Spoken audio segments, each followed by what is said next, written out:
pai, ao ver que o filho vinha e ainda estava longe, encheu-se de compaixão e foi ao encontro dele, para abraçá-lo e cobri-lo de beijo.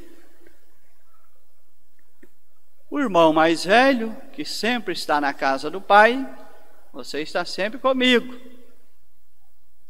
Quando soube que o irmão voltou, o coração contornou-se de ódio e de raiva.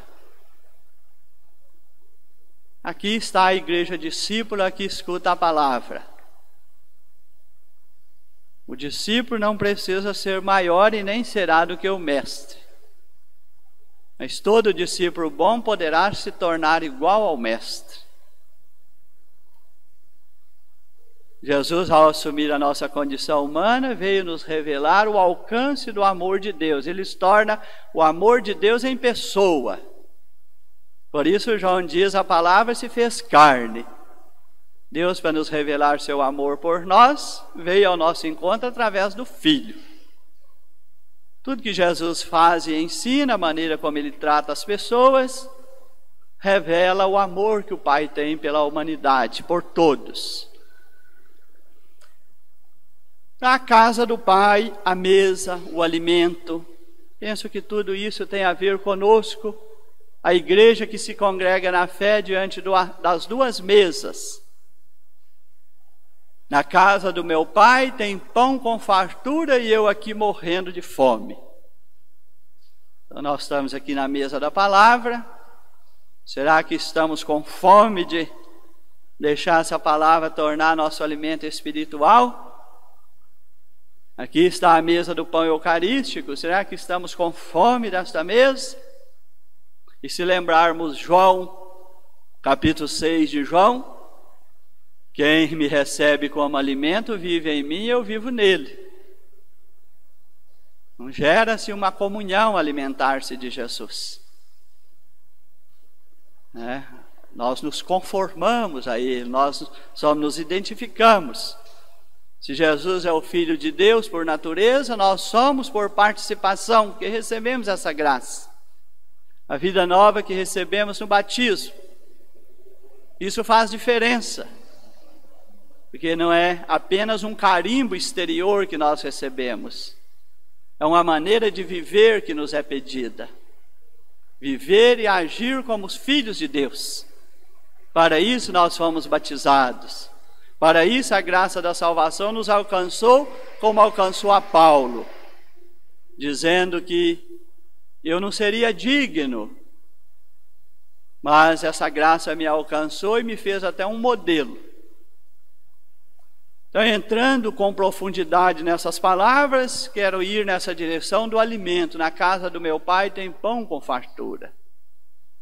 Vamos pensar de forma missionária tantos que não lembram desta casa e aqueles que talvez até veem as igrejas, o que pensam encontrar aqui dentro. Será que pensam em encontrar um irmão mais velho, que sempre está na casa do pai, mas o coração é um coração rancoroso, um coração que julga e condena. Esse irmão saiu, levou uma vida desenfreada, gastou os bens, melhor seria que tivesse morrido por lá e não tivesse voltado. Será que nós que estamos aqui dentro pensamos em quem caiu numa vida desenfreada no mundo, como esta moeda que está perdida e continua tendo valor? Como esta ovelha que está perdida e continua tendo valor? Como esse filho que saiu de casa de uma forma talvez um tanto ingrata, mas nem por isso deixou de ser o filho que saiu de casa, aos olhos do seu pai? Então quem está lá dentro, será que confia que se chegar naquela porta ali, não haverá nenhum julgamento? Haverá braços abertos para o acolhimento, beijos, uma mão estendida, para que se reconstruam de dentro para fora. Nós temos que pensar a expectativa que geramos como cristãos, como comunidade de fé. Quem nos conhece, o que está conhecendo de Deus através de nós? Está conhecendo um Deus amoroso, misericordioso, cheio de compaixão? Ou está conhecendo através de nós um Deus que condena, julga e exclui? Aí nós vemos na primeira leitura, é muito interessante, a palavra de Deus a gente fala. Numa primeira leitura, ainda que você não aprofunde muito, já pode conhecer muito. Mas quanto mais se aprofunda, mais vai entendendo por que a igreja coloca as leituras desta forma. A primeira leitura, e Jesus vai ser o novo Moisés, é a imagem de um Deus vingativo. Quando Moisés falava com o povo, com Deus, o povo caiu na idolatria, fez um bezerro de ouro, começou a adorar. O que Deus falou para Moisés? Desce bem depressa, desviaram do caminho que lhes prescrevi. Desce porque corrompeu o teu povo. De quem é aquele povo? Ele é de Moisés ou é de Deus?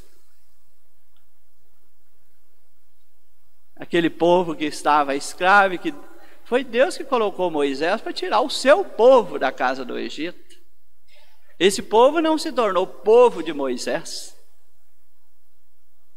Ele continua sendo o povo de Deus, guiado por Moisés. Esse aqui é para ver a linguagem que Jesus veio superar. Não é esse Deus que quando o seu povo peca, o abandona, o exclui. E Deus então mais embaixo, esse é um povo de cabeça dura. Deixa que minha cólera se inflame contra eles, e que eu os extermine. O que está no coração de Deus? Está no coração de Deus aplicar o castigo no seu povo e exterminar o seu povo, que deixou de ser o seu povo e tornou-se o povo de Moisés. O que Moisés faz no final do texto? O Senhor desistiu do mal que havia ameaçado fazer contra o seu povo, porque Moisés pediu clemência por esse povo. Invocou a misericórdia de Deus, então o coração de Deus mudou. Agora alcançou a clemência e esse povo se tornou o povo de Deus novamente. Como que está no final do Evangelho? O filho mais velho falou o que para o pai? Este teu filho. Não falou este meu irmão. E o que o pai devolve para ele? Este teu irmão. Precisamos nos alegrar, eu e você, porque ele é meu filho e é teu irmão. Então, quando falta a misericórdia no coração e entra o ódio, o rancor, o desejo de vingança, perdemos o entendimento de quem é o outro e o vemos só como objeto da nossa vingança. Na casa do meu pai tem pão com fartura. Num primeiro momento, o pai poderia ter resolvido de maneira muito fácil a situação do filho. Podia ter mandado o empregado levar um bom prato de comida, antes que ele entrasse dentro de casa, falar, leve para que ele está com muita fome, para que ele mate a fome. Ele não recebeu alimento material antes de receber o alimento da misericórdia do pai, do afeto, do amor do pai, o abraço e o beijo do pai. Isso o alimentou muito mais do que o prato de comida que foi dado a ele. Nós temos que pensar na igreja que muitas vezes nós somos. O outro está afastado, se for preciso dar uma cesta básica, eu dou. Mas se for preciso dar um abraço, não. Se for preciso dar uma cesta básica, eu dou. Mas se for preciso dar um beijo, não dou. Se for preciso dar uma cesta básica, eu dou, mas eu não mudo o julgamento. ele é um desqualificado, um incapaz, um viciado, um criminoso e não sei o que mais. E às vezes até concordo que melhor é bandido morto.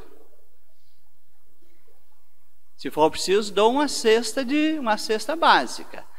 Mas no meu coração e na minha mente tem outro pensamento. Não saiu misericórdia. Meus braços não se abriram para acreditar naquele que eu deveria varrer a casa e encontrar porque ele está perdido.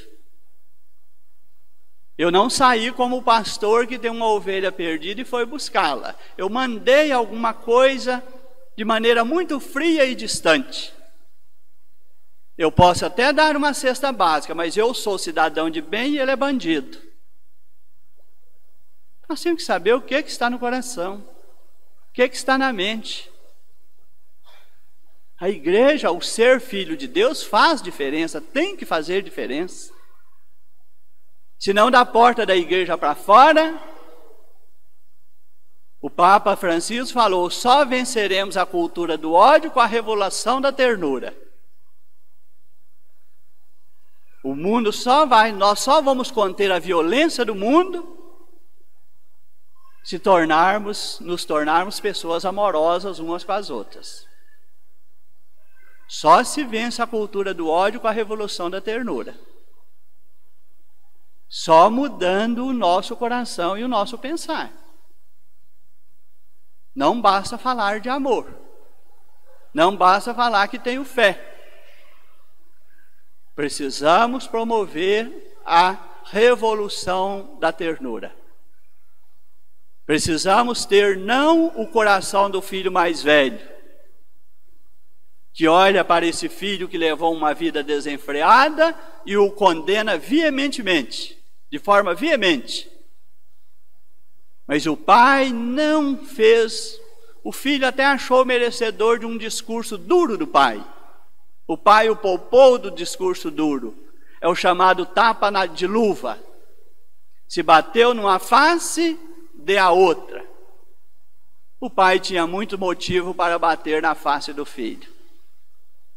Mas o pai, ao invés de dar um tapa, ele bateu com luvas, o tapa de luvas. Ao invés de uma condenação severa, deu um abraço e um beijo. Isso fez muita diferença no coração do filho.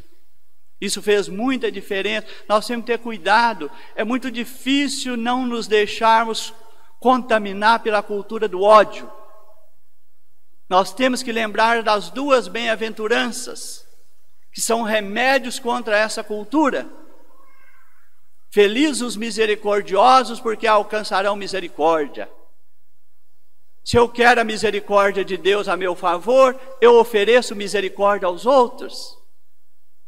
Se eu quero o amor de Deus a meu favor, eu estou oferecendo o amor de Deus aos outros.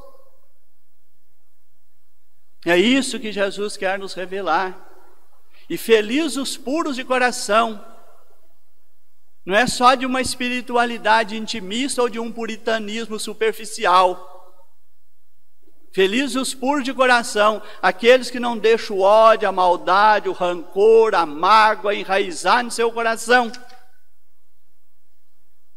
O pai desse evangelho mostra que o coração se tornou puro perante o filho que saiu de casa de forma um tanto ingrata. Enquanto o pai esperava o filho, não cresceu dentro do seu coração o ódio, mas fortaleceu-se o amor e a compaixão. Quando viu o filho ainda longe, se alegrou no coração e começou a fazer festa. Nós temos que redescobrir a força do amor, e isso é a identidade cristã, isso está na carta de João. Deus é amor e quem ama permanece em Deus. O que nos ajuda a permanecer em Deus é o quanto amamos. Santa Teresinha nos ensinou a pequena via, dizendo que ela já é suficiente. Pequenos gestos que exigem pouco de nós, feitos com amor, já dá salvação. mas é pela força do amor que somos salvos. A cruz é para nós cristãos o maior testamento do amor misericordioso de Deus. E essa semana vamos celebrar a exaltação de Santa Cruz. Essa semana vamos celebrar esse testamento. O Filho nos amou a ponto de dar a vida por nós, e já padecendo a morte, Pai, perdoa-lhes porque não sabem o que faz. Por que tanto ódio? Por que tanto rancor? Por que tanta rivalidade? Deixemos-nos envolver pela cultura da ternura, a revolução da ternura. Peçamos a Deus que desarme nosso coração para não querermos ter nossas mãos armadas. Que um coração odioso coloca armas nas mãos. Que Ele desarme o nosso coração para não desejarmos ter armas nas mãos. Isso não constrói o mundo de paz. Isso não é da revolução da ternura. Isso é da cultura do ódio. E não podemos tomar essa direção. Precisamos, se o meu coração é puro, se ali não tem maldade, não tem ódio, não tem vingança, o que justifica a violência? O que traz a violência em troca? Abracemos a cultura da ternura. Tem muitos perdidos entre nós que já conhecem os julgamentos, mas precisam conhecer a ternura.